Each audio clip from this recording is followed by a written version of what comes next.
ఎన్నికల్లో ఓడిపోయిన పార్టీలు, ప్రజల మద్దతు కోల్పోయిన పార్టీలు, మళ్ళీ ప్రజల దగ్గరికెళ్ళడానికి 2 ఏళ్ళో, 3 ఏళ్ళో సమయం తీసుకుంటాయి.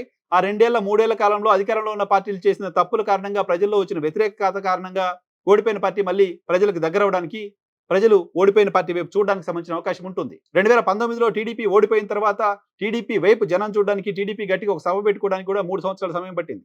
కానీ ఇప్పుడు జగన్మోహన్ రెడ్డి జనాల్లోకి వెళ్ళిన ప్రతి సందర్భంలో ఈ స్థాయిలో జనాలు రావడం, ఈ స్థాయిలో జనాలను ఆయన అకంపైన్ చేస్తూ పరిగెత్తడం, పైగా ప్రభుత్వం 18 రకాల నిబంధనలు విధించి జగన్మోహన్ రెడ్డి పర్యటనకు అనుమతించిన నేపథ్యంలో 10 వాహనాలు మినహా ఆయన కాన్వాయ్‌లో ఇంకెవరు ఉండకూడదని ప్రభుత్వం, పోలీసులు చాలా పెద్ద ఎత్తున అక్కడ మోహరించున్న సందర్భంలో కూడా వాటన్నిటిని పట్టించుకోకుండా ఈ స్థాయిలో జనాలు జగన్మోహన్ రెడ్డి వెంట రావడం చూసిన తరువాత ఎవరికైనా వస్తున్న సందేహం 2024 ఎన్నికల ఫలితాలు అలా ఎందుకొచ్చాయి అని. ఎవరికైనా వస్తున్న డౌటు ఈ ఓట్లన్నీ ఏమైపోయాయి అని. ఎవరికైనా వస్తున్న డౌటు ఈళ్ళంతా ఓట్లేయకుండా ఎక్కడికి పోయారు అని. లేదా వీళ్ళంతా ఏసిన ఓట్లు ఏమైపోయాయి అని.